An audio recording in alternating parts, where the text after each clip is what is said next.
So listen, I've been waiting to share this project with you for 7 years. A lot of blood, sweat, and tears went into making it. As executive producer of the project, I'm proud to say, Take a Ride Miami is now streaming on Amazon Prime Video. The following is an interview about the making of it with my friend, co-director, and protagonist, Anthon Samuel. When I originally intended to do the film, I just really wanted to show the violence that happened in Miami and bring awareness to it and have people who live the day-to-day street life tell what their street life is like. We need to raise awareness because a lot of kids, 6-year-olds, 7-year-olds, 8-year-olds, 14-year-olds, 16-year-olds, 17-year-olds in our city, Miami, today, 2023, and years prior, die. Listen though, keep it G, bro. It don't matter how much marching we do, how many hashtags we make, how many videos we make, bro. These young niggas still gonna do the same because they big homies in they hood ain't teaching them nothing. Well, that day we got up and I see my son in a corner alone, like in a pool of blood. And I never told no one this, but I put a mission in my head that day that I wanted to kill the man that killed my father. Guns don't kill people with guns and bad intentions. The things that they see and the things that they affect them, it comes from the eyes of people that have done things in their presence. You can't solve a problem that's an inside problem by putting things on the outside. We were devastated. I was devastated. I didn't know what to think. I didn't know how to feel. I lost my best friend. Move, bounce around, yeah. Look at the camera doing it. Point both fingers at the camera. King Carter was my son, but he was also my best friend. Like, I always wanted somebody, like, he never betrayed me, never lied to me. We have a cultural problem of violence in America.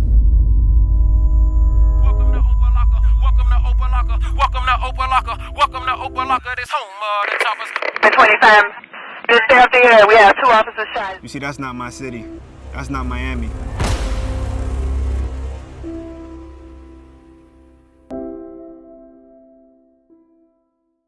What's going on, y'all? This is Alex Quin, and you're tuned into another episode of the Hustle Inspires Hustle podcast. Today, I'm joined by Anthon Samuel. What's up, dog? What's up, man? Pleasure to be here, man. Hey, we've been waiting to do this for quite some time. Absolutely. So let's talk about why we're here today, man. We're gonna talk about your life. We're gonna talk about a great project that we started working on together. But first and foremost, let's talk about where it all started. We met in high school. We actually played football. Yeah. On the same team. Well, you played. I was riding the bench. It was a while back, but we have some great memories there, man. Absolutely, man. Yeah, I remember started in pace, playing football. Yeah. Alex was the kicker. Yep. But yeah, we started. Well, Juan was the main kicker. Yeah, so you wasn't even in the main kicker, dude? No, I wasn't the main kicker. It was Juan. And you know what's funny? I actually went to elementary school with Juan. That's crazy. So I know him since I'm a jit. And he actually talked me into becoming kicker because we won't let it hang out. So he's like, "Oh, let's be kicker, let's hang out." And That's crazy. And at the time, my cousin's now husband was the kicker. That's Mikey. crazy. Mikey was the kicker. I don't know if you remember. Mikey was the kicker. I don't, nah. You terrible teammate, man. I know. I didn't even remember you as a starter. Yeah, you're like. But dude, listen. Back then, we were interacting. We were playing on the same team. I knew who you were, but I didn't know a lot about you. You didn't know a lot about me. It's not like we were hanging out or anything. We were just teammates. And I had no clue the things that you were like dealing with at the time and the things that you had dealt with up until that point. Yeah. It wasn't until I was sitting in my office years later after graduating high school and even I think past college where I'm sitting in my office and I'm seeing you on TV. Yeah. You're on TV. Like a bunch of news networks are featuring you. And I think the president of FIU had made a speech about you, and he was commending you for all of your accomplishments as an athlete in college and your accomplishments as a student. Yeah. Right? And then I think right after that, if I'm remembering correctly, you were interviewed by one of the news stations. CBS and Channel 7 Fox. It was CBS, Channel 7 Fox, and they asked you, like, okay, well, what's next for Anthon, right? And we're going to dive deep into why they were interviewing you and whatever, but I want to get to the point as to why we reconnected after high school. And it's because I saw you on TV. The president of FIU had told this crazy story about your life and how you had overcome so much, and now you're here. Your whole family's proud of you. You graduated, and then they asked you on TV, "What's next?" Well, for you, what's next was you wanted to work on a film project or a documentary that brought awareness to the issues that you had dealt with as a kid and as a teenager. Yeah. So you could shine a light upon all of these issues and maybe help a lot of kids that are dealing with the same issues overcome them and ultimately reach the level that you had reached. And that's when I remember reaching out to you. I'm like, I think I reached out to you. I don't know if it was Instagram or where I reached out. It was Facebook. Yeah, it was Facebook. And I told you to slide through so we could talk. And that's where it started. How do you remember it? From the interaction through Facebook, or or like the general, like that time where we reconnected. Yeah, I remember going through the FIU graduation, and I know we'll get to that point a little bit more in a minute. But I remember going through that. I remember wanting to do something with gun violence. Just didn't have the vision necessarily on how I wanted to accomplish that. Yeah. Or have the resources. But the resources I did have, it was just like, I'm still going to get this word out some way, somehow. So I remember making a video, a little, very mini film that had pictures from the internet that just talked about gun violence that was happening among kids. And I remember you watching it and just saying like, hey, man, I appreciate what you're doing. Come to my office, let's meet. And then remember going to your office, and instantly it was that connection of seeing a high school teammate, high school friend, and just really sitting down and talk about like, what's the mission, what's the goal, and just remember you locking in, man, and be like, look, I want to support you. We're going to make it happen. We'll get through there. And I know it's been a process through the years, but to see it come to fruition, man, it was the greatest thing ever. Yeah, it's been what, like 6 or 7 years since that sit down we had at the office? About 6 years, man. 6 years. Crazy.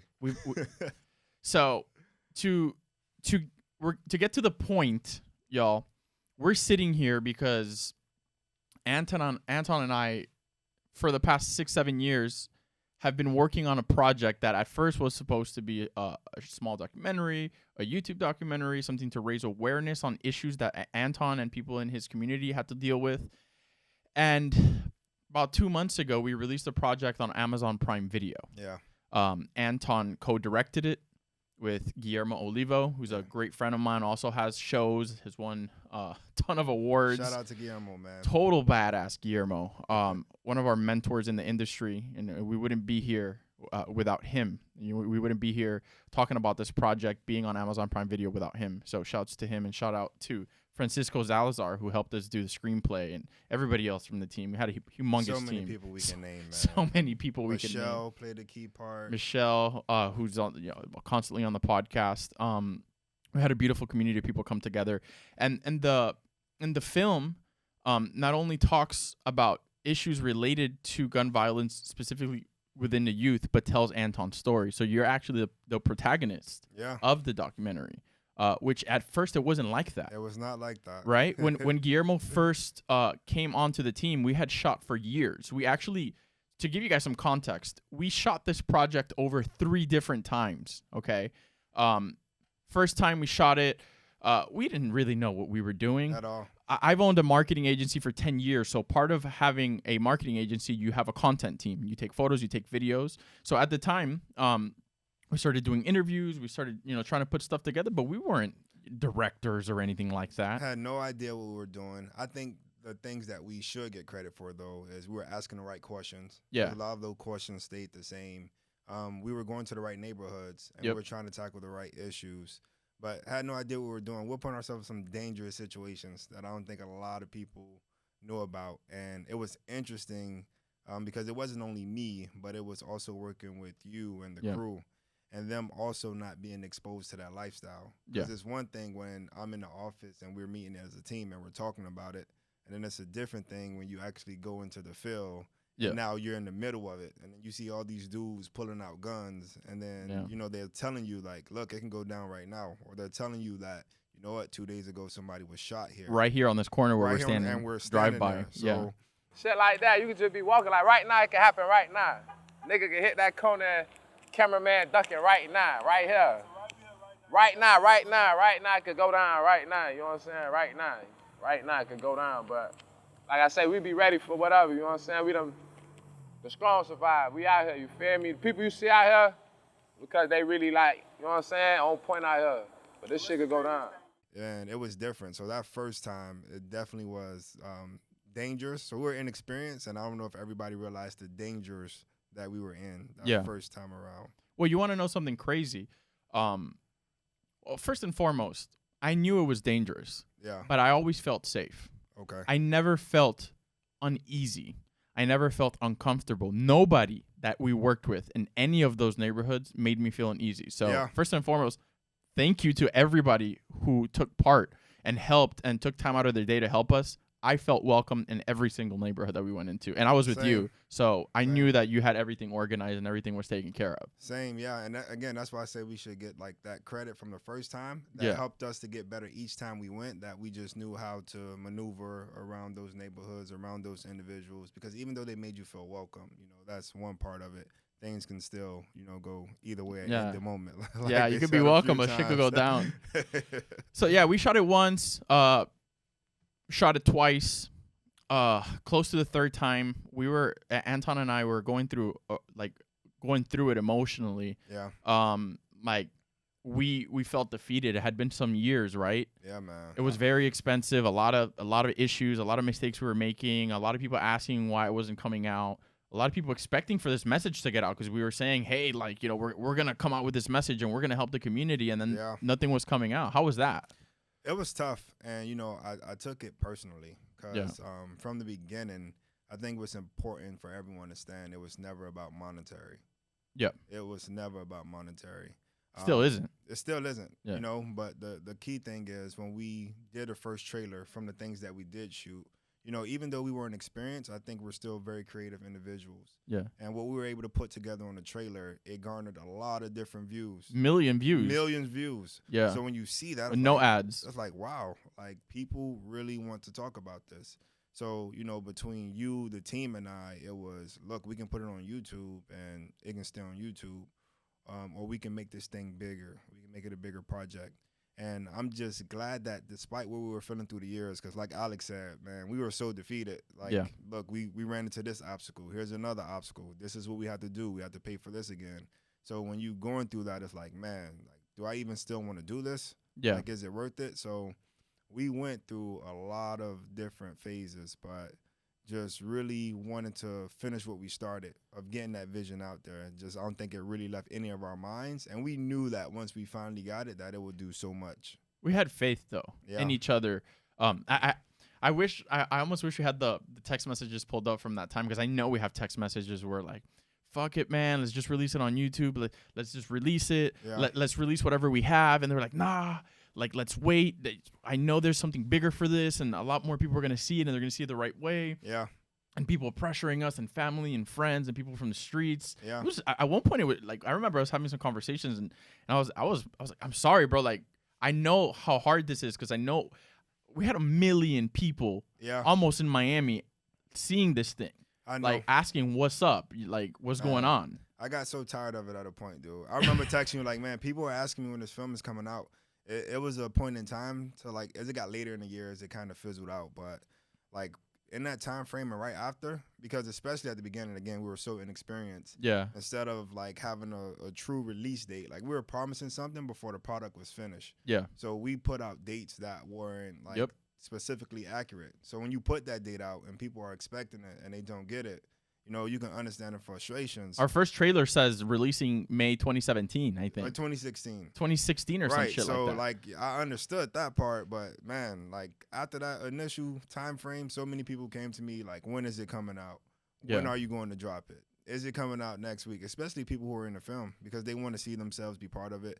But I think for the bigger community, they wanted to see it because the true issue, I think a lot of people, when they think about Miami, they think about the palm trees, they think about the beaches, they think about Ocean Drive, and that will really capture the people. If you look at that original trailer, on the words that said, and, you know, the people that I talked to, that resonated with them. Because even when I went away from college, and I know we'll get to my story, But when I went away from college and I played in Ohio, you know, the first thing people always ask is, where you from? And I would say Miami. And they're like, oh, man, the beaches and all. Like, whoa, that's not my reality. That's not my Miami. Like, Or yes, at least not all of my Miami. Right. Like, yes, I'm blessed and fortunate that we have a beach and have access to it. And it can be a symbol of peace and all those things. But that's not necessarily what it is. So, yes, Miami is a beautiful place. I never want to get that misconstrued. And I love Miami. I love living in Miami. You know, I'm a Dade County boy. We call it from the crib. But at the same time, there's a part of the Miami. Bottom.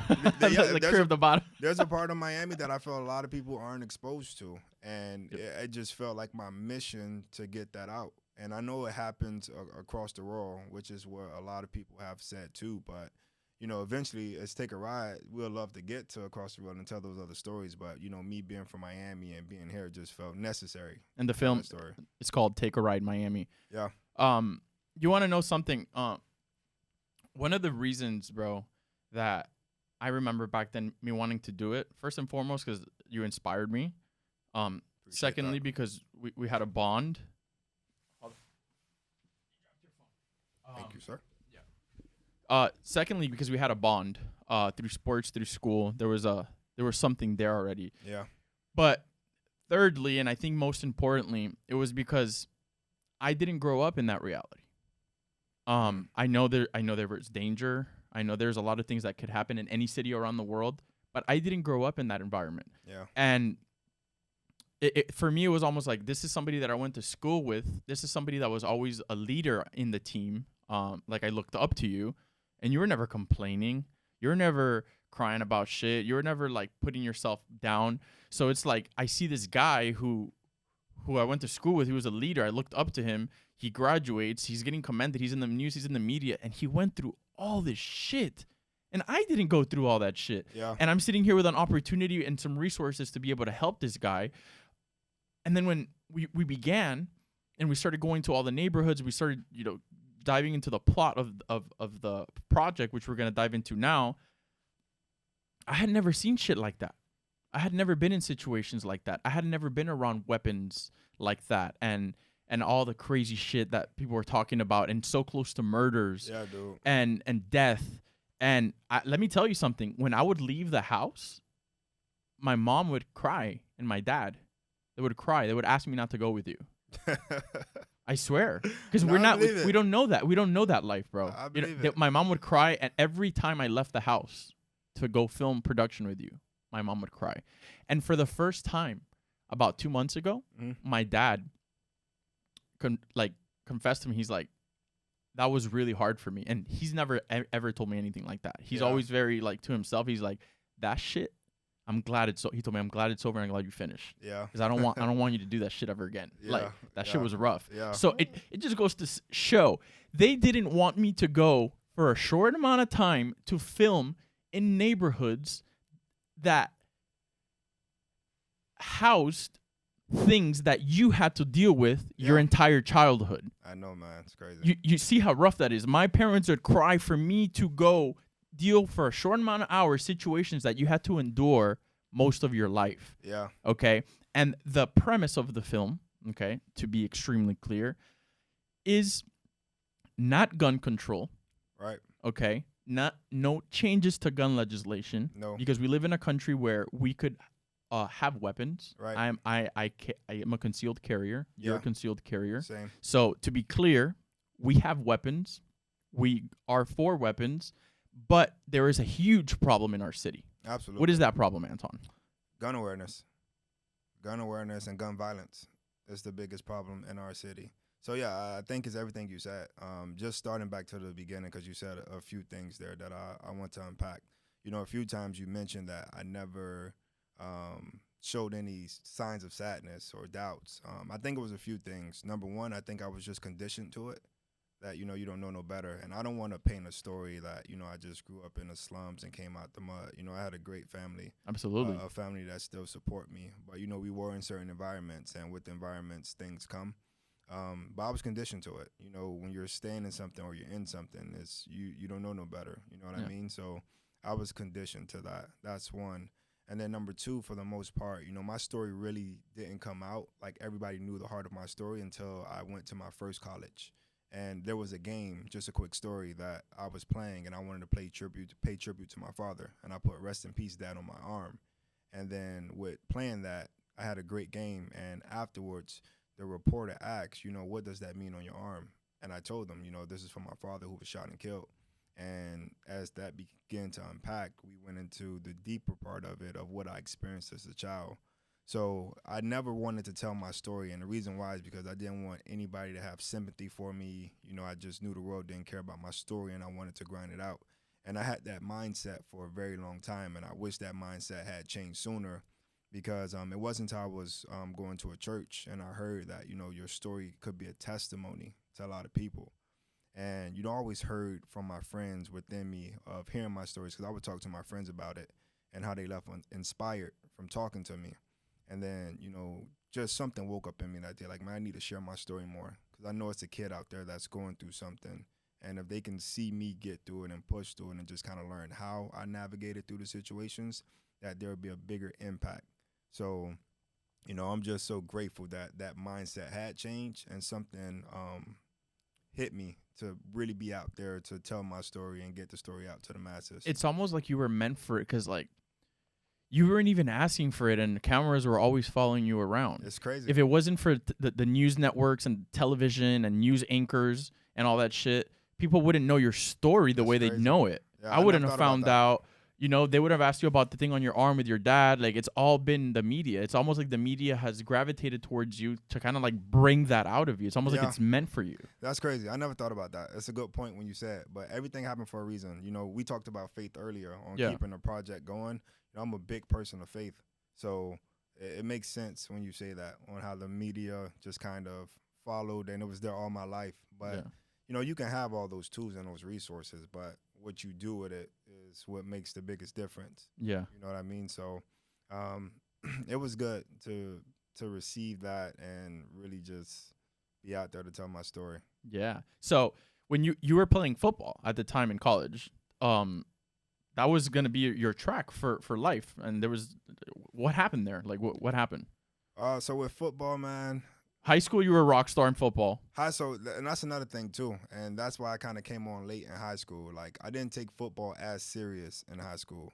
But, I'm so grateful for football, because it really taught me discipline, and it really got me out of a lot of situations. Mm-hmm. I was always talented, from playing Little League football to growing up and, getting even better.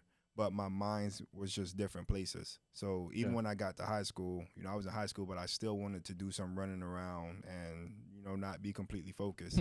So it wasn't normal, though. It's right. kid, But I think that, had I taken it serious sooner, like, I could have had a bigger impact in that realm. But with football, I didn't take it serious until my senior year, which is even in my senior years. I think what my story do, when you think about it in totality, is really catching people by surprise. From what I've been through and the things that I have accomplished and the things that, God willing, I will accomplish. But my senior year of high school, a lot of people didn't expect that year to come out of me. I always had it in me, but again, I was too busy focused on other things. Yeah. So my senior year, I was really able to accomplish things on the field, earn a scholarship, go to Bowling Green State University, where, again, a lot of people felt like, he had one good senior year. He's not really that good. Got to Bowling Green State University and really were able to show people that, like, talented, and I was able to do some great things on the field. And then, that went about. I stayed there for about 2 years. It just really came to a situation where I wasn't as happy as I was. And although I had all this success, and a lot of people were saying, like, man, you should stay. You have a chance to go to the NFL. Why don't you stay? I just truly wasn't happy. And there was a lot of different factors that played into why I wasn't happy. But just staying true to myself, and I'm glad I stayed true to myself, because I was able to come back to Miami, eventually get into football again. It wasn't the same as far as me as a player, and I realized that. But just get back into Miami. To FIU, was it? Yeah, FIU. Yeah. But I was able to get back into Miami and start setting myself up for after football, which was the biggest thing. And it's a quote that I'll never forget, and I know a lot of young players can use this, that life is bigger than 100 yards. So and my cousin told me that, and that helped me a lot. Yeah. So I was able to get back to Miami and just already started thinking of my transition outside of football. And you know, with thinking about outside of football, one of the immediate things that came to my mind was gun violence and gun awareness. Let me ask you something. Playing football in high school helped you get to college. Yeah. Right? Yeah. So that was an avenue for you to also be able to escape a lot of things that could have been maybe hurting you or leading you down the wrong path. It's safe to say that sports could have, in some aspects, saved your life. Absolutely. 100%, I'll say that. Yeah? Time and time again, 100%. Yeah. 100%, I'll say that. And it's so great for a young man. We're speaking about young men right now because we're both men. A young man to have sports, to have a coach, to have somebody to look up to have somebody that you respect. I always remember Coach Slaughter. He would tell us. Coach Mario, too. How do you want to be remembered? Yeah. And I ask people on this podcast all the time, and that's who I got it from. It still stays with me. How do you want to be remembered? And and our days in conditioning on the field, the bond that we had as a team, that's important for humans to experience that at one point in their life. Absolutely. It's important. And, you know, as we're just talking about, like, the young man, because I can see where it can go to what can be done to save a lot of these young men out there, you know, with gun violence being such a big topic. I think it's a few things. So when you talk about just stopping gun violence in young men, the first thing I would say is gun awareness. Like, are you aware of a gun and what it does? Are you familiar with how it works? Is a big thing. The second thing I would say is youth initiatives. You know, that's important with making sure we're doing something around our youth. And the biggest thing I would say within youth initiatives is we have a lot of after-school programs, which is good, but those are extracurricular activities. You know, how could we get more in-school programs and go where these kids are? Because they're in school and they have to get to it. You know, after school, I think it becomes a little bit tougher for those kids to tap into. And then the third thing I would say with these young men is mental health is so important, man. Like, when you think about some of the things that these kids go through in the inner city and they're still functioning and just staying sane, like, it's tough. Like, the gun violence that happens amongst teens, you have to think about these are teens experiencing their friends being lost. Yeah. And just dying. And just imagine, you know, me as and a grown man. Sometimes in front of them. In front of them. But us as grown men, as we're talking right now, man, like, if we lost our friend, like, we'll be hurt. But imagine going through that weekly, and not even weekly. You know, thankfully we're to a point to where we can separate ourselves from that. But even if it's not happening to your friend, you hear about it happen, or it happens in your presence.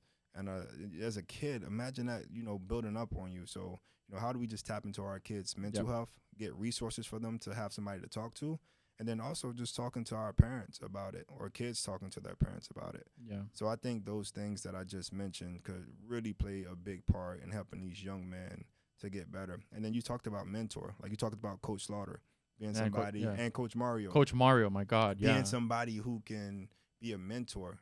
So how do we just get more mentors? And there's mentorship programs out there, but it's how do we get our people to tap into it? Or to know that they exist. That's why I said get people to tap into it. But, you know, there's one thing that I would say that I spoke to an organization some while back, and I told them, like, man, I was hurt. And I can tell you about the interaction I was hurt by. My oldest son, he plays football. And, you know, I'm a director in the organization I work for. And I was going to his practice. I didn't have the chance to change my clothes, so I just went to his practice in my suit.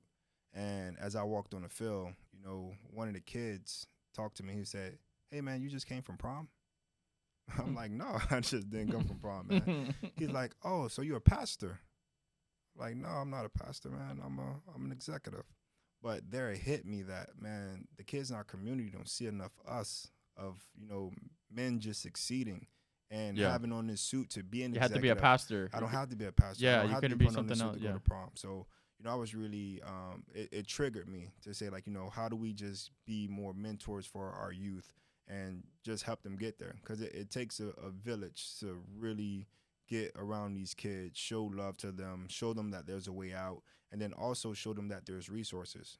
Because you don't know what you don't know, you know? So that's some big things that could really help our youth in Miami. And these inner city kids, from your experience growing up as teenagers specifically, because this is a very critical age, what and who would you say they look up to during in that age?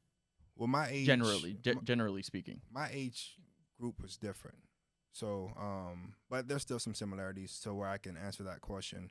I think the biggest thing right now is social media and a lot of artists that they look up to right now, because that's who they're in front of. That's what they see, and that's what they aspire to be. So sometimes when they're looking at this and they see all those guns, you know, it really like get them energized, and they're really captured about what they're seeing, and they want to emulate that. So, you know, that's why I get that a lot of these kids are looking at social media, looking at rap artists, and getting it from there. For my generation, I wouldn't say it wasn't as much different, but you have to think with my generation, that's where social media just started to come around. Like MySpace started to come, and Facebook started to come. And those things really kind of got social media going. It wasn't as bad as it is now, but, you know, I think that's one resource that can kind of play a factor into influencing these kids. Yeah. The music thing it's a tough one, you know, because it's almost like, and by the way, I'll be bumping trap music, hood murder music, all that, drugs, all that shit. Stuff. Yeah, it gets you hype.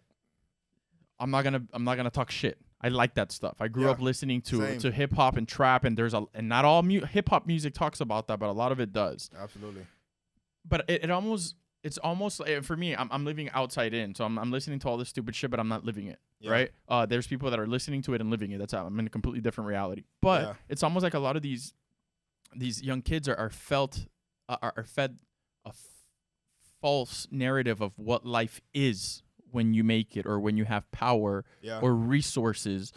An educated man who cares about his family and his community and his health and his well-being and his image and what he does for the community isn't talking shit about his family, or talking shit about women, or wielding a gun, or bullying somebody, or talking shit, or trying to rob somebody, or trying to get a one-up on somebody.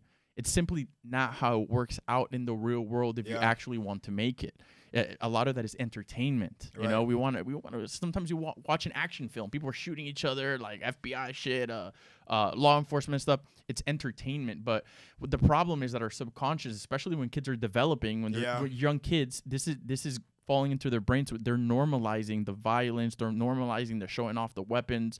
And that's when a lot of negative situations tend to arise, because a lot of the things that do happen in our city, like kids losing their life due to guns, or senseless murders, a lot of it is mistakes. A lot of it is unintentional. A lot of it is, even if it is intentional, it's a young kid shooting another young kid who he thinks he has beef with on Facebook over some dumb stuff. They're kids, man. I don't even remember the beefs I had when I was a kid, nor do they matter. They shouldn't matter enough for them to take a kid's life. It shouldn't. I think you said a few things, like hip-hop. I listen to it too. Like I bump it. And the reason why I resonate with hip-hop is, even though it's violence, like a lot of it is storytelling for me. Like, even though they're talking about the guns and shooting, it is their story. It is their story. And even if they haven't done it, it's things that they witness. And I think for kids, I don't know if they can make the distinction of things that people have seen and things that people have done. So when you have your favorite person that you're looking up to that has a heavy influence over you, and they talk about things that they will do or have done, it kind of like, okay, you know, I like this. And I just think that also, like, it's the cool thing to do now for kids, to show that you're tough, or to show that you're quote unquote about that life, and they just feed into that and really want to prove that they're this tough, macho person. So but they almost, I would understand also why a lot of them do want to be like that, because some people have to be tough and macho and put that front to even survive some of these neighborhoods and situations that you've helped expose me to and see a different side of. Yeah, I think it just builds you that way, to where you don't want to be messed with, or you have to show that you're a certain way so people don't disrespect you. Because you'll navigate through easier. So I do recognize that sometimes they feel like they have to put on that front. But again, man, we have artists like J. Cole who speak completely against stuff like that and give young men a positive message. Yeah, but again, when you think about the youth, like how many youth are like listening completely to J. Cole, or how much of J. Cole's audience contains youth. Don't get me wrong, I'm pretty sure he has youth, but I just think that they're so tapped into other artists. Other artists like Kodak, like you've seen him have conversations with Kodak and different artists where he tries to talk them out of certain things and tries to show them a different way. I almost feel like that's you to a lot of people. Like you're like the J. Cole to a lot of these people who I've seen how people look at you when we go to the hoods, bro. People respect you and they look up to you. Nobody ever tries you or disrespects you. If anything, all of these communities always come together to help you. So it does show that you don't have to speak negative messaging or try to relate to these kids in a way, trying to be cool and macho for them to respect you and look up to you. You look, the kid walked up to you, asked you if you went to prom because you look like not what he's used to seeing. Like it was different for him. Yeah, I mean, I recognize my power and responsibility. Even though I'm very humble, I do recognize the power and the inspiration and the influence that I have over people. But I'm grateful that people respond to me that way. And I think there's so many different factors that why I'm able to go into these neighborhoods and, have that influence and able to, meet with the people and they just respond to me so well. So if I had to think about those factors, one would be I'm walking the talk. Yeah. You know what I mean? I'm doing what I said that I want to do. Mm-hmm. I'm looking different. I'm showing up as the part. You're a family man. That's the thing I think they all look up to the most, or at least what I've looked up to a lot about you is how you are with your mom and your siblings and your girl and your kids and your family. Like you get the job done. Yeah. You went through hell and back. We're gonna talk about that. You graduate. You're an athlete. You're an executive. You're a director. People see that. Yeah. And the purpose of the film, Take a Ride Miami, is for people to see what you have done and what you've become. Yeah. So you are that person or one of those people that people look up to when they're coming up. Yeah. It's the story. It's not this kid who had everything handed to him and he's a pretty boy and he's an athlete and this and that. No. Anthon is you. Yeah. And Anthon is you and Anthon is you and Anthon is you. And you can make it out of that situation. Yeah, and I'm so grateful that we spent Take a Ride to be like that. Because at first I was extremely hesitant in jumping in and putting your personal touch. Putting my personal touch in there. Just because when I originally attended to do the film, I just really wanted to show the violence that happened in Miami and bring awareness to it and have people who live the day-to-day street life tell what their street life is like, because there was a point in time where that was no longer my reality for some times, and I would dab into it just because I was being a hard-headed kid and just trying to prove something. But I wanted to get the story out of people who live that day-to-day and really tell their stories. But as we sat and talked about it some more, it was like, what are you accomplishing here? Like you're just showing gun violence and you're showing people going through it and you're just not doing anything about it. So how do you show gun violence? Yes, it's a problem that exists that many people are now aware of. Cool, we have the problem. What's the solution? What could someone do? So to be featured in the film and to be seen as someone who could be a part of a solution of how it can go, it was very honored to show that and be a part of that. Is that you've never asked for the spotlight? It always gets like forced on you. I know, man. So I remember, because to give you guys some context, the film, it was always meant to be, we need to raise awareness because a lot of kids, 6-year-olds, 7-year-olds, 8-year-olds, 14-year-olds, 16-year-olds, 17-year-olds in our city, Miami, today, 2023, and years prior, die. Can I just provide some insight? Yeah. So when you think about like Take a Ride, like the birth of it, in 2016, I was on my way to graduate college. Yeah. And then February 20th, 2016, something shook me to my core, man. Like as a kid, coming up, I was always conditioned to understanding like, grown people die. Yeah, I know where you're going with this. Or get killed. But man, on that day, I heard about King Carter. A 6-year-old shot while going to get candy in the head. it was like disgusting, dude. It just shook me to another level that I can't even talk through now of just hearing about that. And you know, especially at the same time, I had a son that wasn't too far from that age, so it's like, where does it get into where our kids can't go outside and play? And then, you know, as you go further, going over the years, when we started Take a Ride, but as we continue to go, man, people have gotten conditioned to kids being shot. Normalized. It's normalized. Totally normalized. Like we have an outcry for a day or two, and then after that, it's just nothing else happens. Back to your regularly scheduled programming. Right. So it's like, how can we become so conditioned to kids getting shot? And why aren't we doing anything about it? In Miami, we heard about shootings all the times. You know, grown man gets shot there, no problem. It's okay. We've gotten desensitized with adults being shot and killed. Grown man getting shot every day was nothing. It's changed when kids started getting shot. But when a child gets killed, it heightens our awareness, it heightens our reaction to the situation. We start with breaking news out of Northwest Miami-Dade. A little boy shot. The victim's family is now heartbroken as police search for the shooter. We begin with Derek Shore, who is live at the scene with the latest tonight. Derek. Well, the community obviously devastated to learn of this 6-year-old's death. I'm going to step out of the way and you can see Miami-Dade police still on the scene here. A very active investigation in this apartment complex at 103rd Lane. That's Northwest 103rd Lane.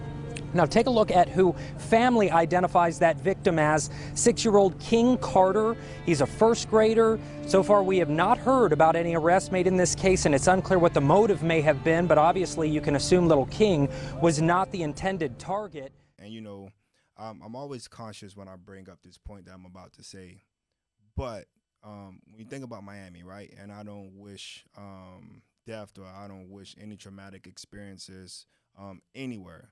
But when you just think about it, man, if there were kids in other communities and within Miami, and you can read between the lines, going through this problem, there would be an outcry in the city. And the city would go crazy. It won't move on. If it happened in Sunny Isles or Aventura.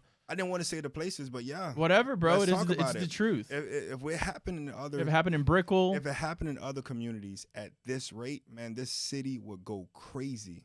Yeah, the city would go crazy. Just speaking honestly. Yeah, it would destroy tourism. It would paint Miami in a different light. It would go crazy. So the fact that it's happening in our community and it's becoming normalized is something that I can't wrap my mind around. It's something that I won't settle for. Knowing that I have kids, knowing that my sisters, my brothers will have kids, and your kids, everybody kids, to really get some type of control to where we can be walking down the street and don't have to worry about being hit with a stray bullet. What are some of these neighborhoods that are going through these issues right now? And before you name them, I want to clarify that this is not something new, y'all. Okay? This has been happening. We live in a beautiful city that made us who we are. We love this city, and that's why we're doing what we're doing, because we don't want kids to be going through this, and because these are our future leaders at the end of the day. Absolutely. Right? The purpose is not to paint Miami in a bad light. But a lot of things get swept under the rug because Miami, I would say, is the top city in the country right now. Absolutely. Right? It's beaches, it's cars, it's Hard Rock Stadium, it's Messi coming to play to Miami, money, power, women, palm trees, resorts. But they on the other side of that bridge, and in many neighborhoods around Miami, there's murder, there's death, there's kids dying, there's kids killing each other. And some of it makes the news, some of it doesn't. And all you ever see from Miami is beautiful beaches. Yeah. And that's the issue. What neighborhoods are dealing with this right now?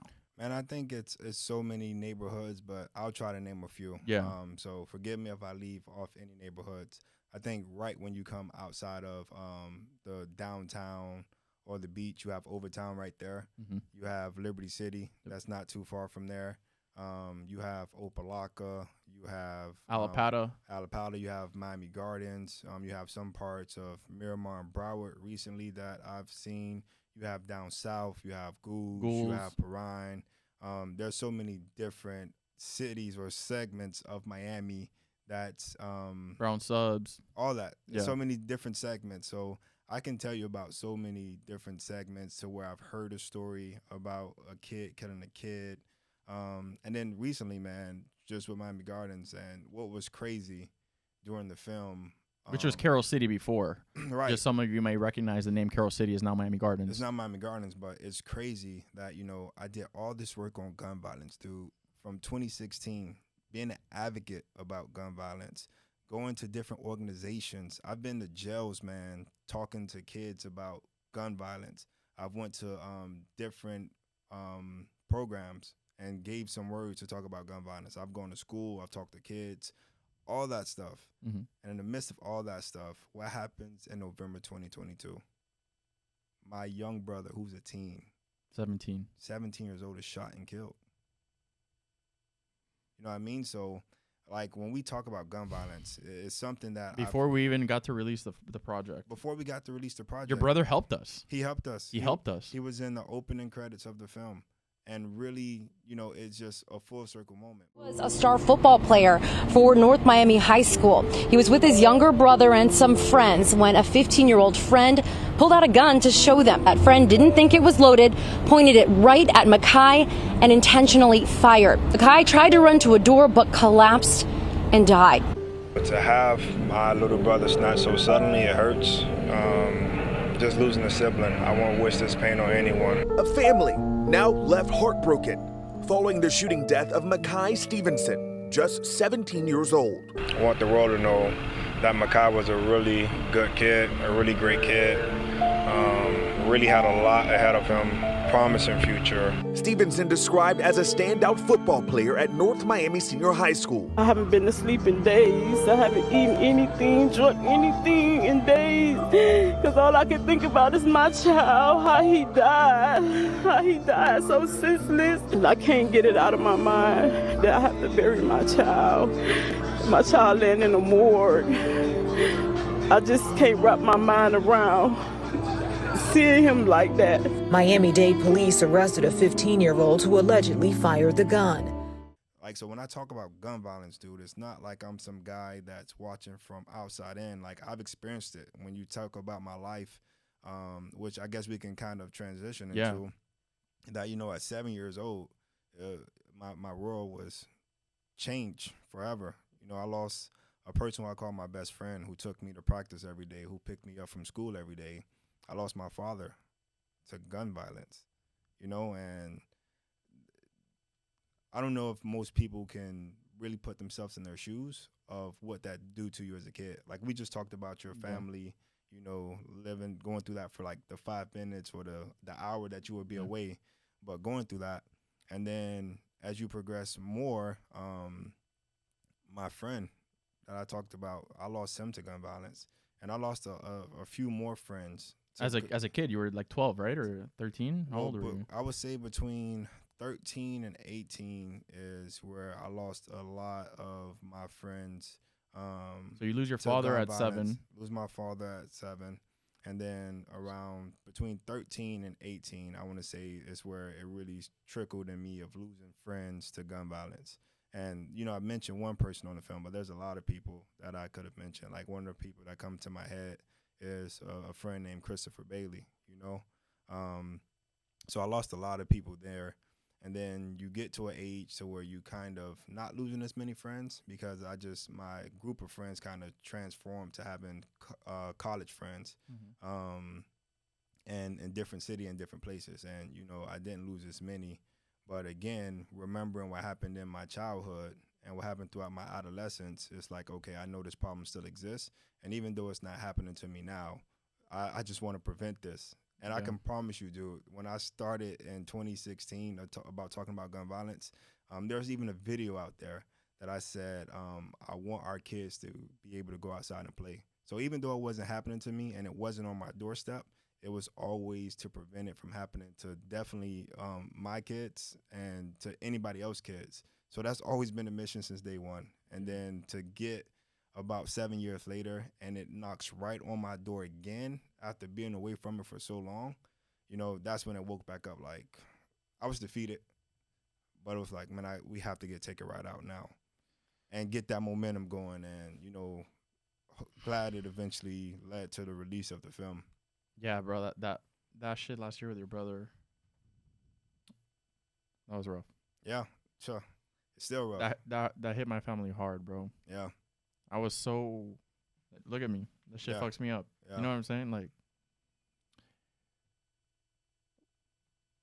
it sucks, but it's almost like a really fucked up way of life telling us that we need to keep going.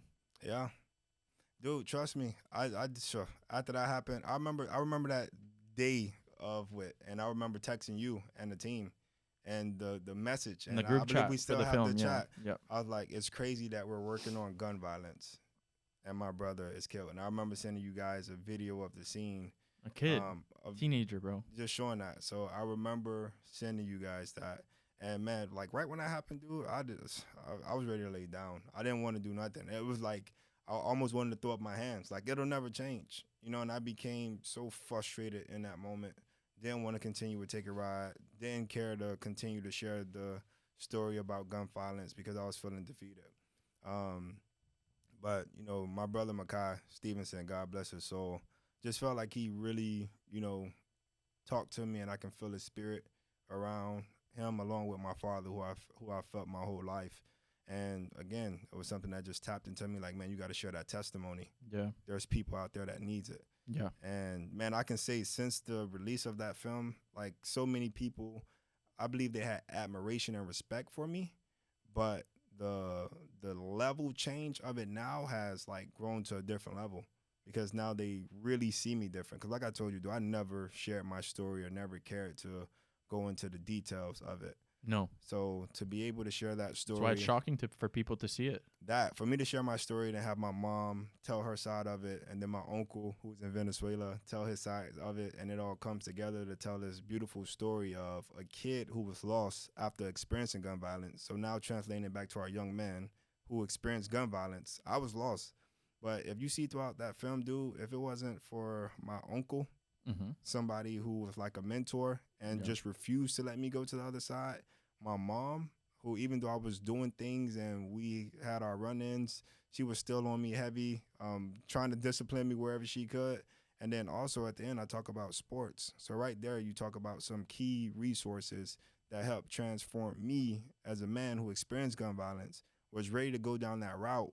One, because I had my father close taken to me, and in my mind, I just wanted revenge because that's all I knew. They took him from you. They took him from me, and I just wanted to act out and lash out because I didn't know no other way to lash out. But in that film, like if you really pay attention to it, you get the chance to see my mom, my uncle, and sports just really kind of grab around me. And the thing that I'm most appreciative of is, you know, when we think about a young man, it's not going to happen. God and faith, your faith. God Don't forget your faith, because that's you start your morning off every day thanking God for waking you up. Absolutely. But again, I just think about, like, if you look at it, they stuck by me. And it wasn't a one-time incident that changed me immediately.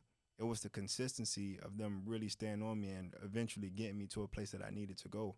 Yeah. So how do we also keep that consistency within our young men? Because my mom talked about stories that happened and a situation happened and it could have changed my life, but I wasn't changed then.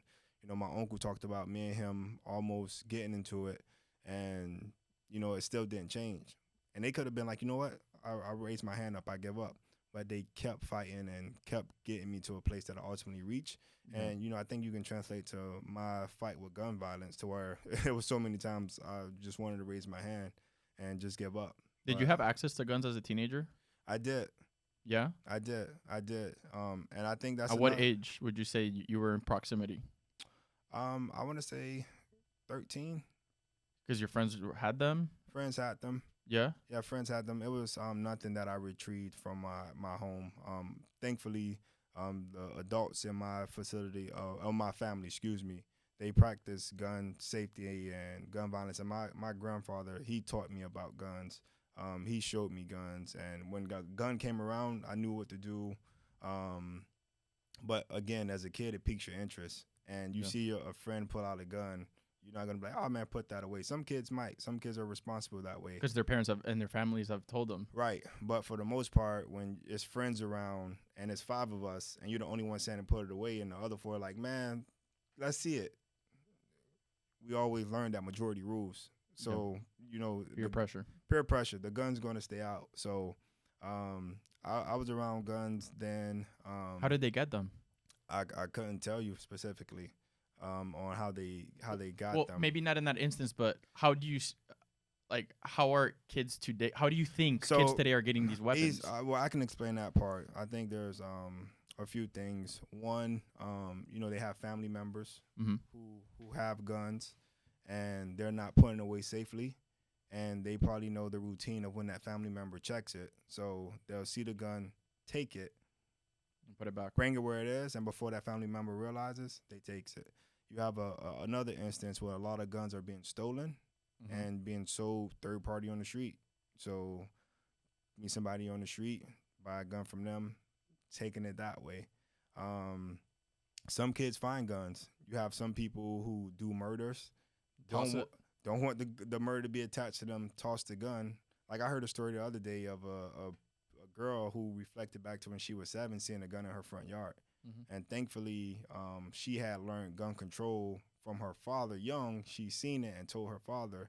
But imagine if her father never talked to her. Like, that could have been one less kid. But she found it tossed on her front yard. So it's so many different ways that these kids get these guns, and it's not hard to get a gun as a kid. Oh, yeah, or in general, Or in this country. Like, when you think about, like, the kid that shot and killed my little brother, he was 15. They were in a house, right? They were in a house. He bought a gun. Don't know where he got it from. Allegedly, he got it from, you know, I won't speak too much on it, but allegedly he got it from someone in his family, and then he brought it to the house. Yeah. And again, same situation I just spoke about. If it's a group of friends, one may be saying put it away, but the match is saying keep it out. And then, you know, lack of gun control or gun awareness. Management, yeah. Gun management, you know, the kid supposedly didn't think that the gun was still loaded, and then pointed it at my brother, which again, with gun awareness, you know, never to point it at someone.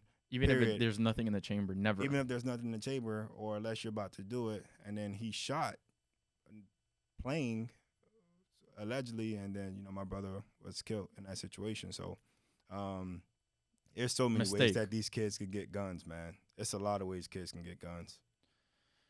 Okay, let me ask you something different. Yeah. What do you say to the people that say it is wrong to talk to kids about guns? It's not. Talk to kids about guns as soon as you can. And, you know, for a while, I had that same mindset of don't talk. They don't need to know about that. They don't need to know about it. But eventually, they may get around it, and you want to make sure that they're in the best situation, that they know what to do, that they got your influence before they get influence from somebody else, like their friends on the street, or even bigger, if you tie it back to what we talked about earlier, their favorite rapper talking about it. So it's important. Like, they're going to experience it, man. Social media is out of control. They're going to see guns. They're going to see drugs. They're going to see all types of shit. You can take your kid's phone away. You can put them on punishment. But, man, when they go to school, even if they're looking at their friend's phone, they're eventually going to see it. Yeah. So it's better that they get the words from you. They get that wisdom from you. And they really understand about gun violence. Like, even with my kids now, like I said, I'm a concealed carrier. They see my firearm, and I let them know about it. Like, this is what this is. Don't touch it. You know, get away from it. And eventually, when they become of age, you know, I'll teach them how to use it and how to get away from it. But again, the reason why it's so important to at least let them see it and don't touch it is we're human. To think that we won't make mistakes or we won't forget any things, man, you're sadly mistaken. It could be a time where you could be rushing, trying to use the bathroom, coming out the car, and you take your firearm off and you put it on your table, and your kid just running around and they see it. Think it's a toy or something. Think it's a they toy saw it because on you TV never Call of Duty. Because you never talk to them about it, and that situation can happen. So don't ever think that you will be in a situation, or your kid won't be in a situation to where they'll get around a gun. So the more you talk about it, the more you, as they get older, teach them how to use it. And well, I think something happened in Miami the last year where I think it was like a 7-year-old kid killed like one of his family members, if not his mom, his dad, his brother. Yeah, he had the gun, and it was an accident. The little kid didn't even know what was going on. I mean, you have my brother's situation, and you have so many other stories that I've realized now that even happened after my brother's death. Of a kid, it was another situation where kids were in the house playing with the firearm. It went off, and the other kid died. So there are situations that happened before my brother. There are situations that happened after my brother. And sadly, you know, hopefully it minimizes, but there are going to be a few more situations. So, man, as we're talking and I think about it, dude, I think about like two things I will highlight. One, how do we identify the tools and resources? Like, what are the tools and resources? Mm-hmm. Can we pull them together?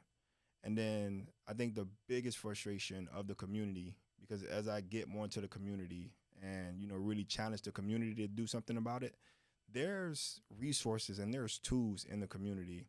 The second part of that is how do you get people to tap into those tools and resources?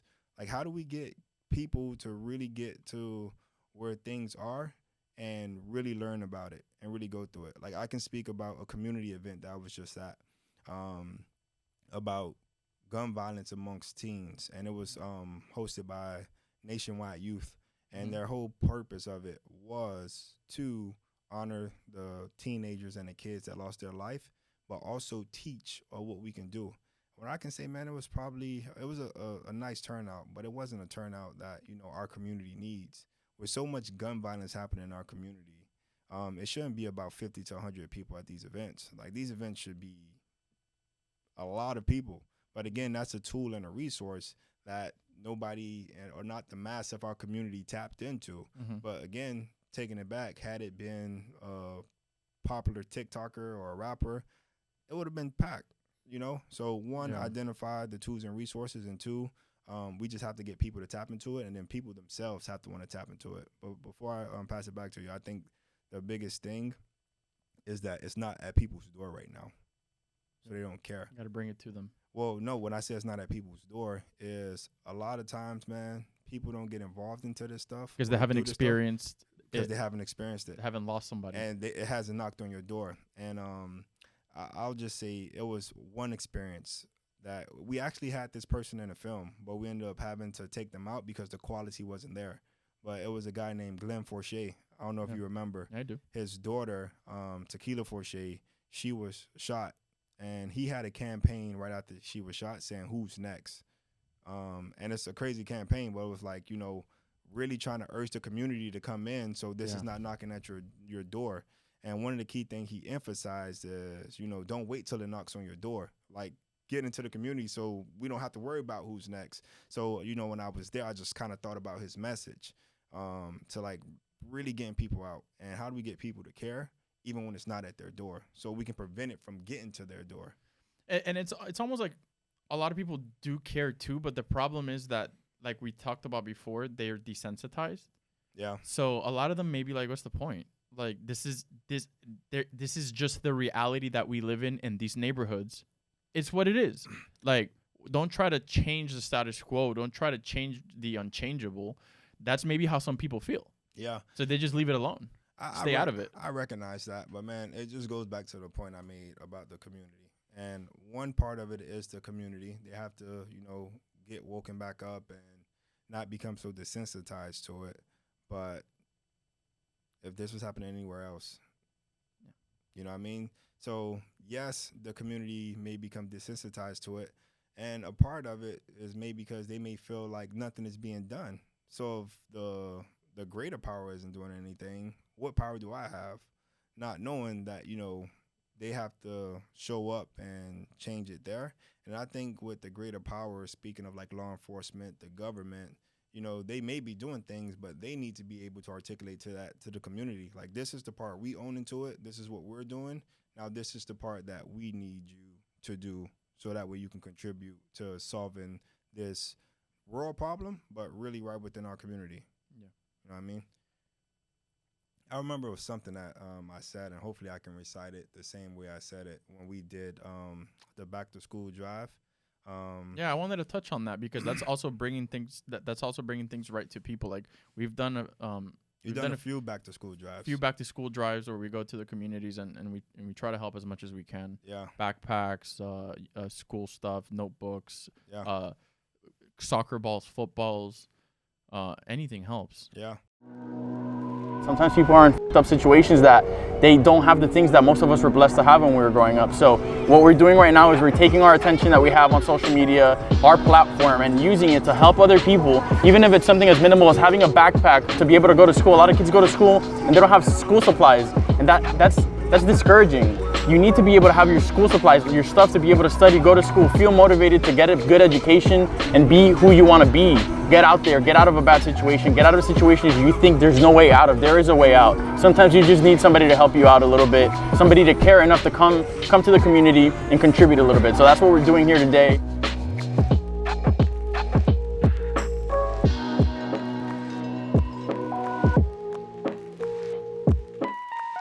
Be who you needed when you were younger. Remember that. You can't forget that.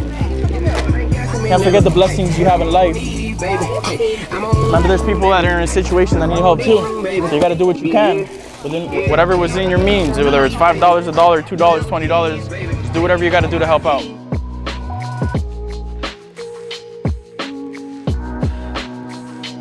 Seeing him do this makes us want to do it too.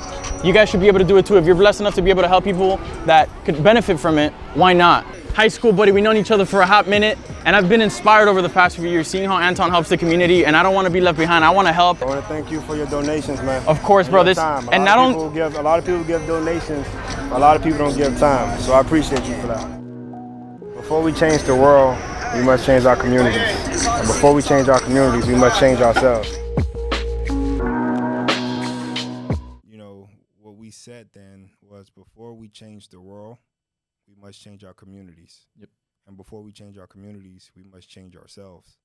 Right? So if you're becoming desensitized to it, change yourself first. Then you'll be able to help change the community. And then with communities being changed, you'll eventually be able to change the world. So, how does it start with us? But again, those back to school drives, it was another great thing that I was able to do. We were able to come together and do things in the community. And it wasn't an organization. This was like self-funded. It's our friends. Yeah, our Family. friends just really wanted to get into the community and really help. So again, that's why I say, dude, like I think why, my words can carry is because I'm not just saying what I want to do. Like a lot of the times You're doing it. Walking the talk and really wanted to get to it. And I want to get back into that too. So I wanted to ask you about that because I've had a lot of people ask me that they've seen us, what we've done in the past. Yeah. And let me tell you my point of view on the things that we have done, because I've been introduced to everything we've talked about here through you. Yeah. This has all been stuff that you've put together, and I've come and I've helped. Yeah. Right. The way I saw it, and when you were doing it, is in a lot of these neighborhoods. First of all, there's kids like Anthon, who maybe lost their father, lost their mother, lost their guardian to gun violence, probably low income.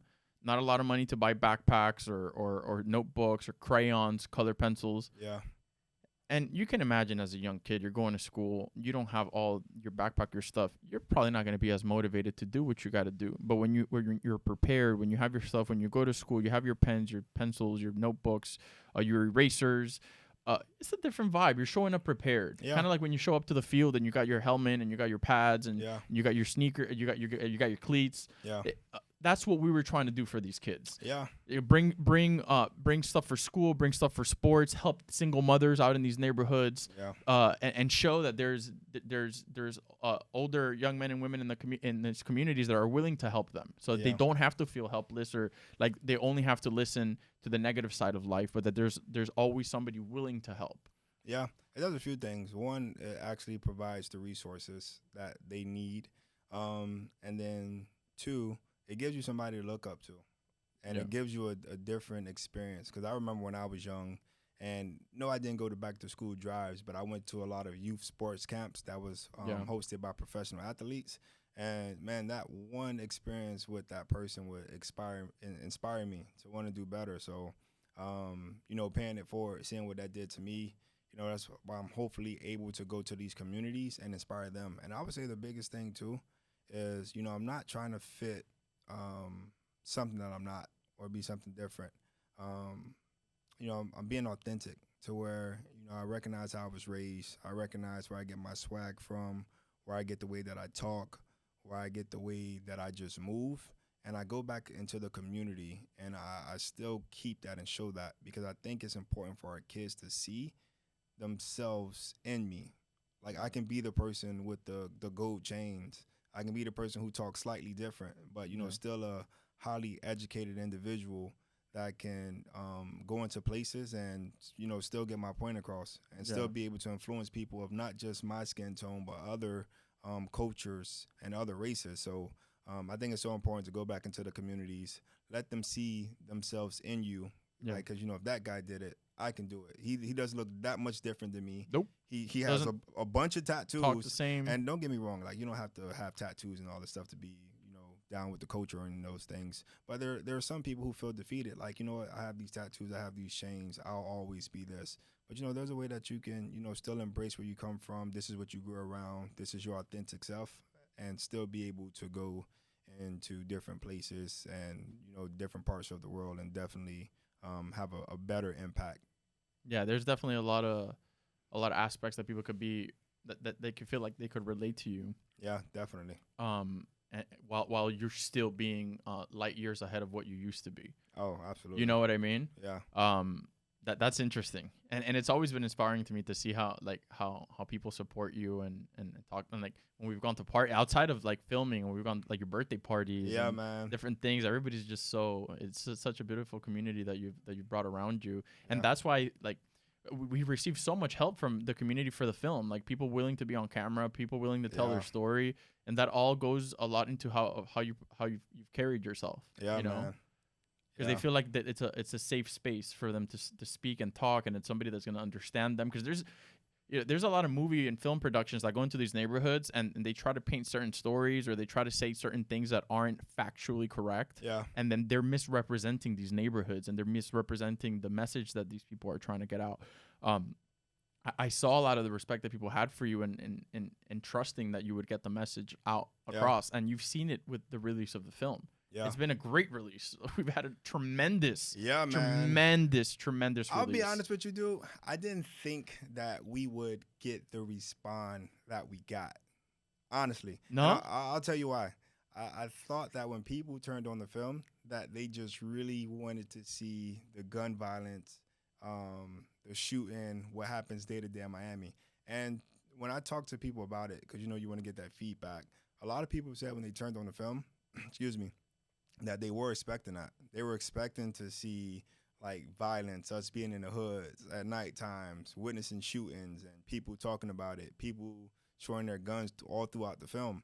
But a lot of people... It was far from that. But a lot of people said, well, like, they didn't see a lot of that, but it was a pleasant surprise. Yeah. Like, it brought so many different emotions out of people. Like, not only was it an informal documentary, but it really tapped into emotions that they didn't think that they were going to experience while watching it. Yeah. So, man, it's good that it came out the way it did. I'm so proud of the film.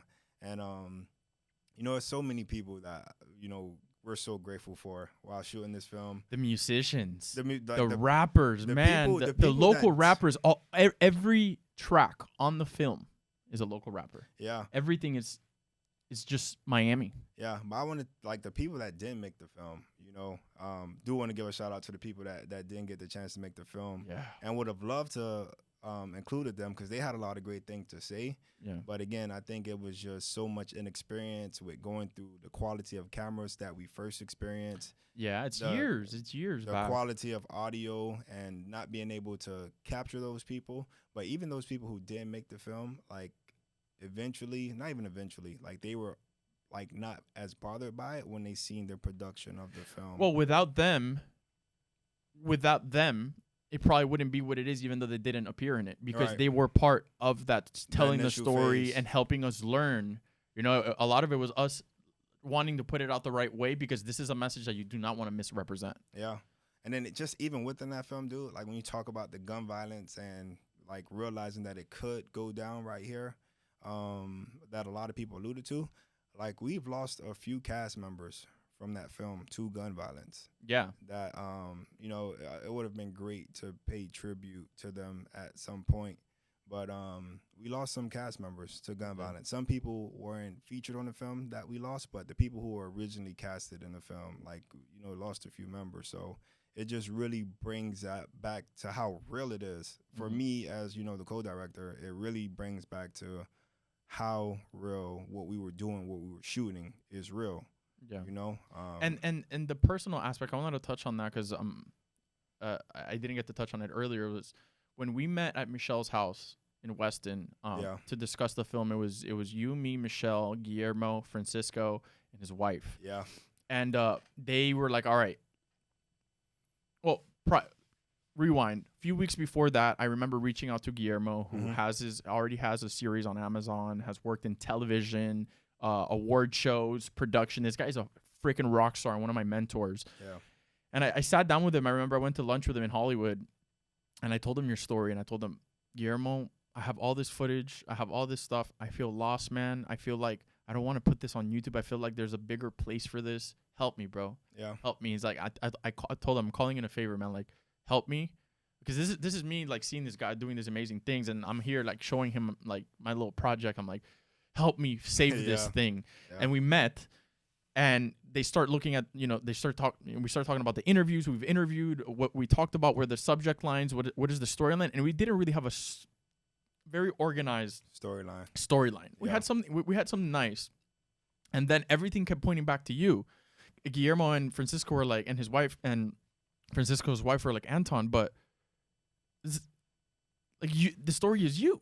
Yeah. Like you weren't the protagonist of this film, but it's like, Anthon, you lost your father. Anthon, you lost your friends. Anthon, you went through this, you went through that. You've become a success in sports and in academia. You're an executive. It's like, you are the embodiment of the message that we're trying to tell. Why don't we tell your story? And you sat there and you were like, holy crap. Like, well, yeah, you guys have a point. And we're like, and it was a complete 180, because that's not what the film was around. Absolutely. And then we began. The third time that we began filming all over again, we hired a film crew. Yeah. They showed up with trucks, dollies, lights, microphones. We weren't gonna fuck this one up. You could definitely feel the difference. You could definitely feel the difference. It's like, all right, the price went up. Yeah. The price went up. And this was Guillermo guiding us down the right path, connecting us to the right people. Yeah. Renato Lombardi, who was huge for this, for cameras and lights and production. Everybody that helped out for the film. Giovanni Escobar, Skylabs, who helped us with drones. Some of the best drone operators in the city came together to help us put this project together with amazing visuals, color correction, audio engineers who helped us. Arthur Beyer, like, shout outs to Arthur. I would say, I don't know, man, like 50, 60 people worked on this film. It's and I think you can see that when you watch the film. It's not like your average documentary. Like, it's very well put together. Yeah. And I really have to shout out Guillermo, man. Guillermo is amazing. We love you, Guillermo. Man, just my first time, me and Guillermo, I think what really resonated with Guillermo and I was it was genuine. And when I say genuine, genuine on both sides. Yeah. I think from me to him, that he was able to see that I really care about the community. Yes. And that I want to do something, and that you culture shocked him. Yeah, and you fucked his head up because he has a kid. Yeah, and he saw what happened to King Carter. Right, and that fucked his whole that fucked him up bad, bro. I know. You made a deep impact in his life. That, and then he respected my story, and then in turn, like, I felt the genuineness from him. Yeah, he really wanted to come on, and like you said, with messing his head up, I can really see that as talking to him. And just coming together and just to get the guidance and just to think about things. The patience. So, like, putting his work aside, his things aside to help us. And then also his humility. You know, even though he came in and did a lot of great things and helped bring the project further along, he always gave us the credit. You know, I don't think we initially gave ourselves. When coming to him, he was like, man, you guys got it together. Like, I'm helping you move the pieces around, but this is you. So, man, I just appreciate everything of how he came in, really helped support the film, and can say Take a Ride would not be what it is had he not helped put his touch on it. So, fucking genius. Yeah, shout out to Guillermo. I remember one day I was in Spain. I was in Madrid. Guillermo calls me and goes, Anton's uncle's in Venezuela, and it's an essential part of this story because you said your uncle's an essential part of your story. He's like, your uncle can't come to the States. Right. And he is in Caracas, Venezuela. Yeah. And Guillermo goes, we need to interview him. I'm like, Guillermo, how the fuck are we going to interview him? I'm in Madrid. Anton's in Miami. You're in Miami. Yeah. Uncle's in Venezuela. How are we going to get a film crew out there? How are we going to get out there to a freaking favela? Yeah. Like where it was filmed, like in the hood. Yeah. Guillermo arranged all of it. I know. Guillermo's like, just tell me yes, and I'll make it happen. Man, shout out to Guillermo. We filmed in Venezuela. But shout out to Uncle Junior. Uncle Junior, yeah. A lot of people love Uncle Junior on that. He's the biggest character in that film. He brings that excitement out. Yeah, right? he's a character. You can see his passion definitely behind the lens. But man, shout out to that guy, man. Like he said, like had he not put that effort in, because he and I met at the crossroad to where I can say that it really was about to turn for me. Because again, dude, like, you know, I'm no gangster or nothing like that. Nope. Yeah, it's very important that we clarify that. Yeah, like I'm no gangster or anything. Like a lot of my fighting came because I was angry with losing my father. Like getting in fights when you were a teenager. Getting in a fight. And then guns came when, again, seeing a friend get killed and just being around guns. But I think to know me, anything that I get involved in, like I'm going to put passion around and I'll probably be like the best at it. Yeah. So I was on a path to where like I was going to try to become like the best gangster at that time. Like I was really heading down that path to where I was like, you know, I'm about to organize a gang and you know, I'm just about to do it because I was so lost. So you thought about organizing a gang? Yeah, dude.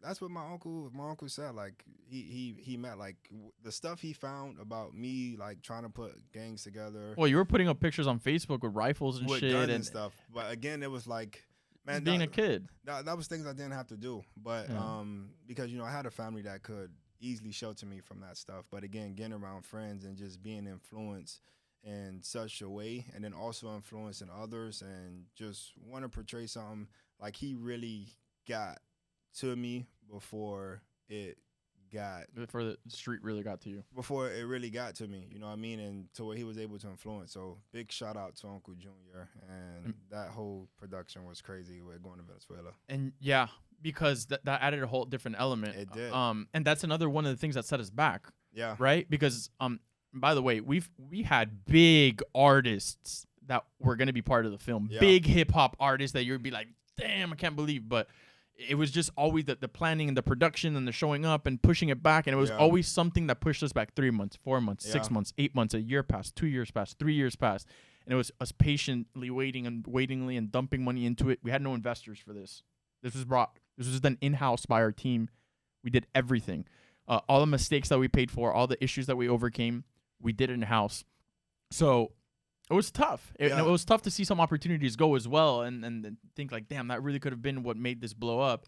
But, you know, God had a plan. There's one other character or group that I want to highlight from the that Circle, film. A Circle of Brotherhood. How did you know? Because they're incredible. Man, the Circle of Brotherhood in that film, you know, that was well-spoken gentlemen making a difference in the community. And the Circle of Brotherhood is an organized group of primarily black men from every walk of life. We like to say from the streets to the suites. We have individuals in the Circle of Brotherhood that have done some very disruptive things in the community, may have done double-digit years in prisons, and we got others who've never seen the back of a police car. We have some who are Muslim, some who are Christian, but we're united together in one walk and one work, and that's to be involved in solving our own community problems.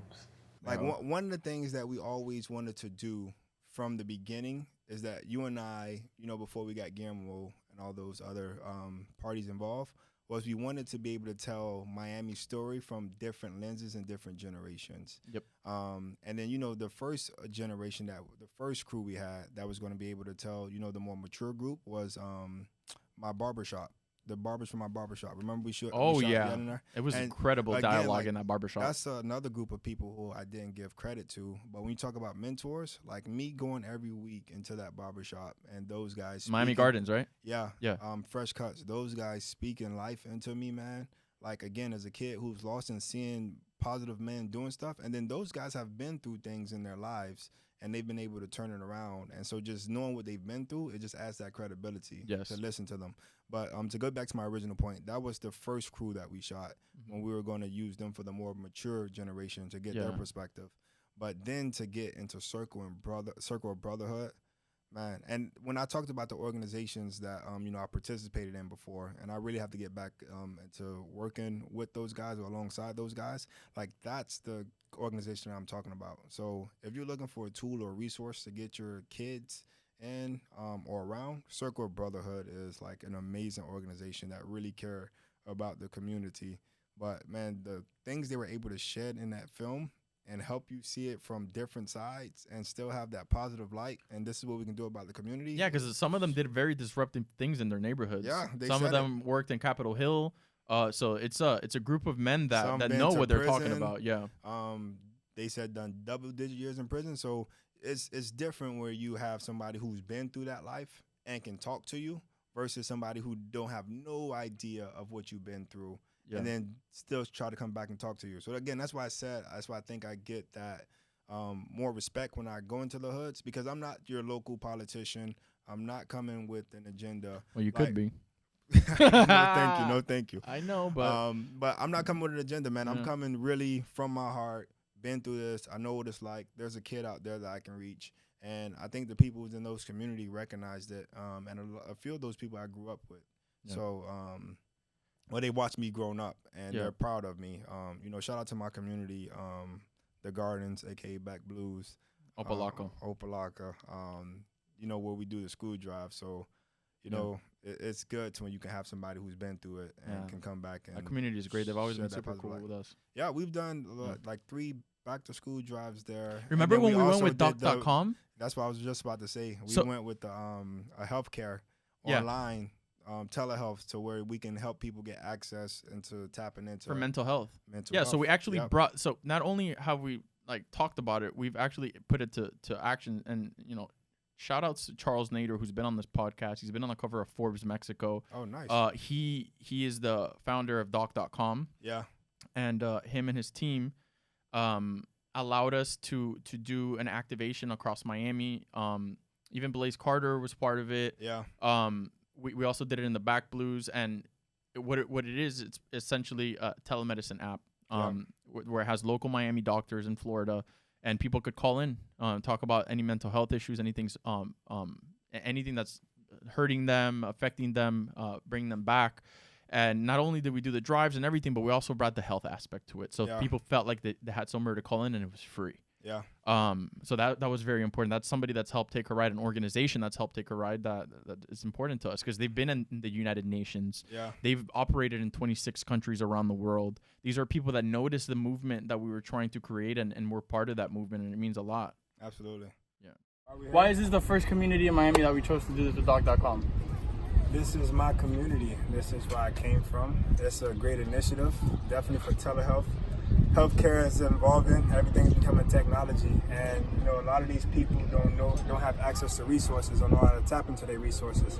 So the fact that they got a resource out here like that, and you guys are coming out and promoting how they can tap into it, it's amazing. So, you know, doc.com, Alex talked to me about it. It's definitely something I wanted to get in my neighborhood. You know, everybody in here don't have much resources, they don't have much insurance or anything. So this is definitely a resource and an outlet for the people. So I appreciate you coming to my old neighborhood and still my neighborhood for always. Time, bro.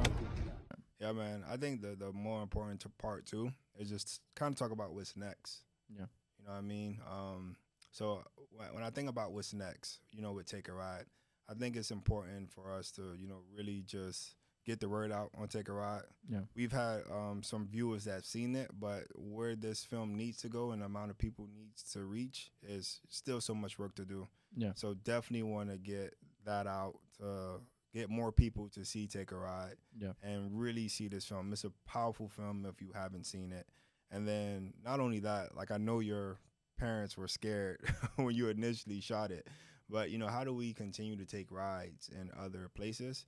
But of course, doing it differently, because now we have the experience to move more responsibly. I think when we first did it, we were just like Rambo, like. Dude, I remember one time we were in Miami Gardens, and there's a picture of this. I think you were taking a picture. I was filming B-roll, and there was like 7 dudes pointing the guns at me in the camera, going like this.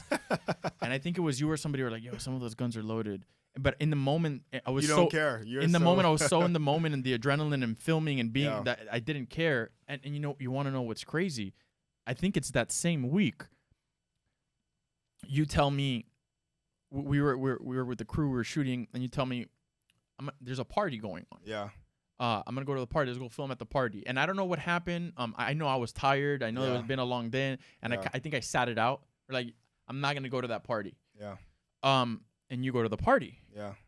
And right after shooting for the film about gun violence, about people losing their life, you go to that party and a shootout breaks out. Yeah, so it wasn't the same week. It was the same day. It was the same day. If you remember, we were shooting Miami Gardens, and I was saying, like, let's go to Miami Gardens. Let's shoot this neighborhood. And then there's a pool party that's happening in Miami Gardens that same day, so let's capture that so we can show, like, the pool side and the parties of Miami. Yeah. So I was trying to get you guys to come. You was like, look, man, the team is tired. Kind of don't want to do that of going to a party, having to set up, and just kind of be in the middle of the party with our cameras. So like, all right, that's cool. You know, you guys go ahead. I'm still going to go to this party. Alex went to a pool party that she wasn't supposed to go to. In the crossfire, a young woman is shot and killed while at a house party. CBS 4's Donna Rapato is in Miami Gardens tonight. Alex, as everyone called her, was at a birthday party at a home on Northeast 212th Terrace in Miami Gardens Saturday night. Police say at about 9 o'clock, some kind of disturbance erupted outside. Someone opened fire, hitting Alex, killing the Nova Southeastern University nursing grad. Boom, boom, boom, boom, boom, boom, boom. You know, finally the shot stopped. Everybody's screaming. I'm in my car, I'm covering myself. I'm just praying like, Lord, please don't let a bullet hit me. And then while at this party, you know, having a good time with some friends, car parked, and then you just hear this commotion. And, you know, I can't make out what the dude is saying. And then you just hear, like, gunshots go off, like, right next to me. And I jump in my car.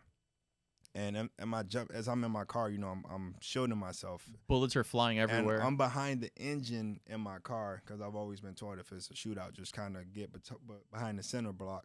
And there's bullets flying, you know, I'm just praying like, Lord, please don't let a bullet hit me. But there was bullets hitting your car. Yeah, my car was actually, multiple times. My car was struck 3 times, and thankfully none of the bullets hit me. And I didn't realize that after the fact.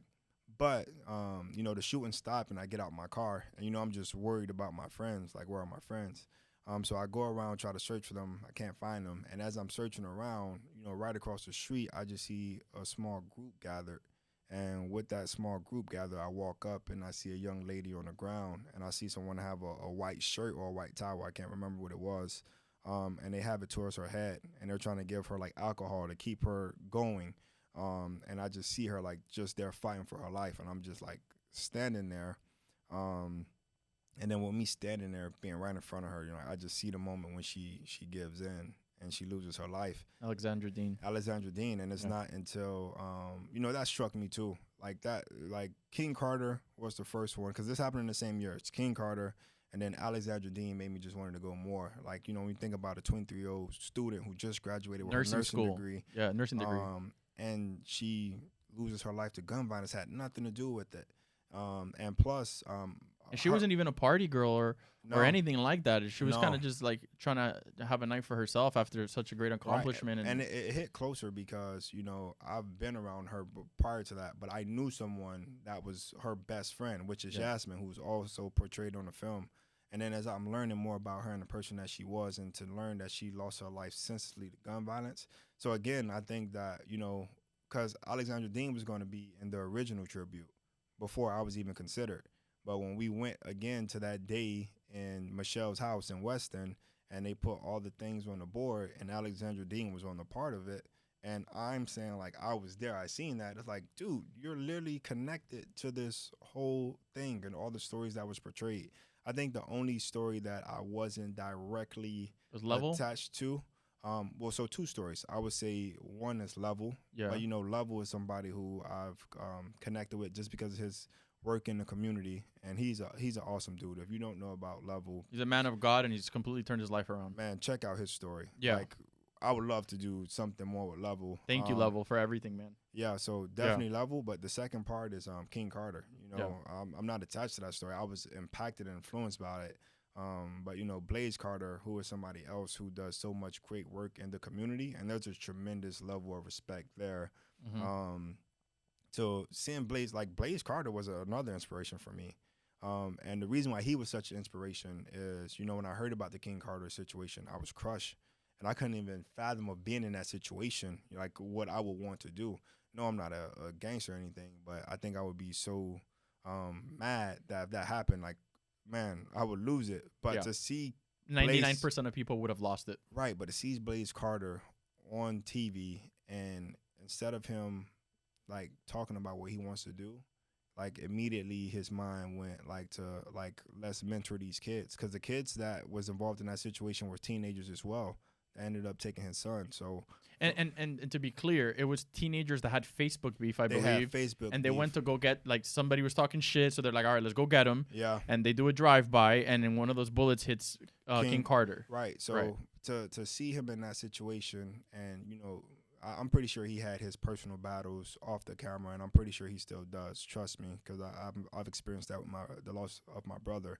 But in that moment, for him to really, be in that situation just happened, and him so focused on reaching the next kid or the next teen so this doesn't happen, I gained so much respect for him. Yep. And, like, that was just influence. So as much as I've influenced people, man, there's so many people out there that I don't know if they're aware of how much they've influenced me to really want to keep going when I really felt like giving up so many different times.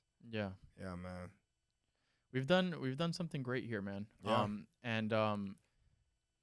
If people could take anything from what we're talking about here is foster a good community. Love each other, respect each other. Like, me and this guy, like, it's not business. Yeah, it's family. We fucking love each other, bro. Like, family. This guy, literally, we go out and he introduces us as my brother. Yeah. Like, you know what I'm saying? Like, family. Then the baby showers. Everything, man. It's important to step back and be thankful for the opportunities life gives you. Yeah. Reflect upon the opportunities life has taken from you. Yeah. Provide for your family and be a good example for the community. Family values are very important. Like we mentioned, we live in a country where it is our right to own weapons. That is not being contested. Yeah. Kids are around weapons. They're in the South. Out in the South, you see a lot of kids learning how to use weapons at 6, 7, 8 years old, gun safety. Because we have to live with it. So we can't expect to not educate young kids about weapons and then see 15-year-olds shooting up schools and shopping malls and then wondering why this shit happens. Well, first of all, it happens because there's no gun education. Second of all, role models. Yeah. Third, mental health. We talked about all these points throughout the podcast, and we talked about things we've done to address all of these points within the city to help this. Yeah. But it all comes from family. Your family, your mom, Anthon, your mom, bro, your poor mother, bro. Like, when you told me that shit about your brother, first of all, I felt like shit for your brother and you, but I thought about your mom. How much more does that lady have to, like, let me tell endure? Let me tell you something. Sonia, and she may kill me for saying her full name on this, but I have to. Sonia Renee Stevenson is one of the people who I get my strength from. Yep. Her and my grandmother, Anthon Samuel. And your grandma. From what they've been through. Yeah. But just to talk about my mom, Sonia, man, she's been through so much. And, like, she's the definition of a fighter and not giving up, even to this day. Like, I know my experiences have been something, but mothers who are out there can just see her story and learn from how to get through things, because that's the biggest thing I would say she modeled. And then, 2, just really learn from her on what she's been through. Like, when you think about it, she lost my father at when she was young, and she had 5 kids. Having to get through that.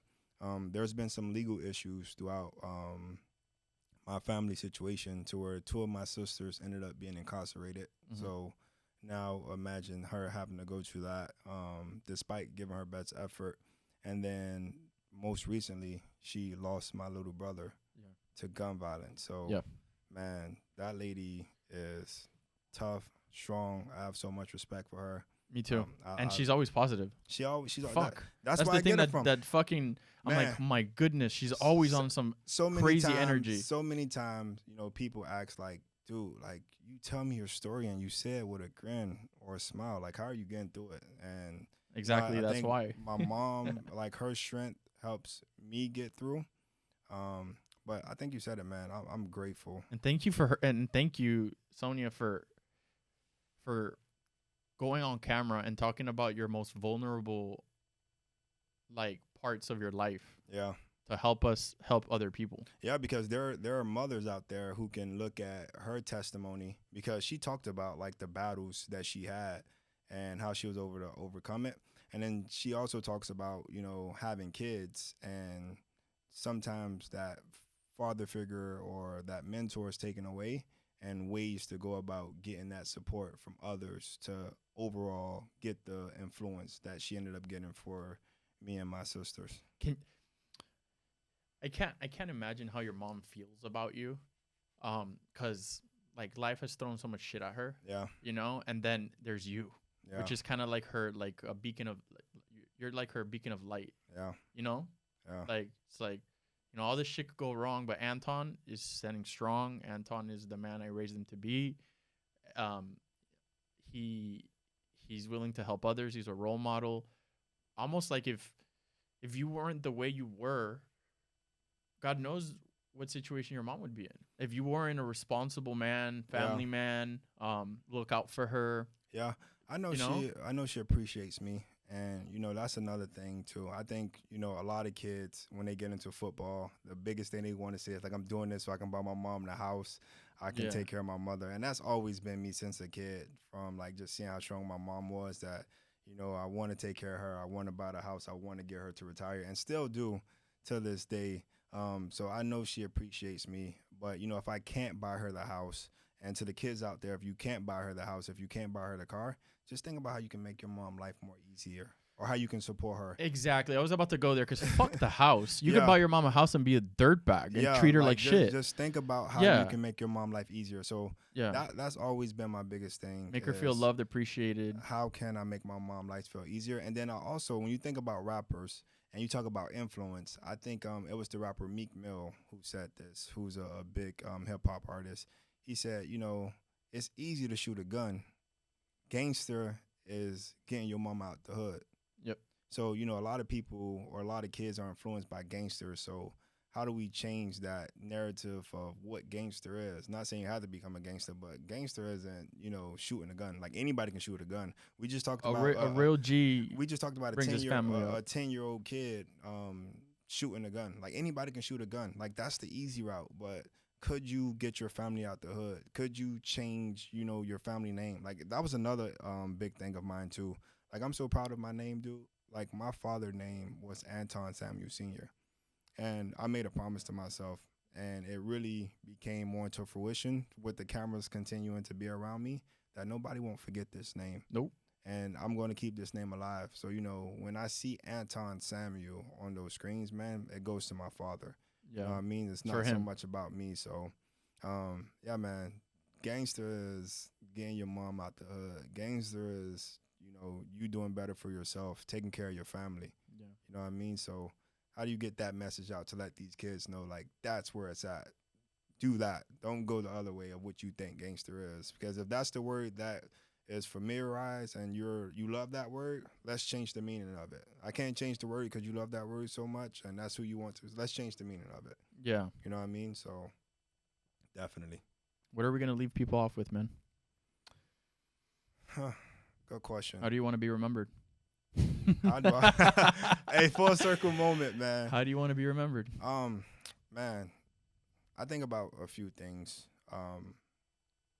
The first one I would say is I want to be remembered as someone who's genuine, who really did it out the kindness of his heart and really did it because they cared. That's the first one. He was a genuine individual. Say that at my funeral, and I'm pretty sure a lot of people would attest to that. Number two, grateful. I'm a grateful individual. Like, despite everything that goes on, man, I'm grateful. Yeah. And I always give that out to people.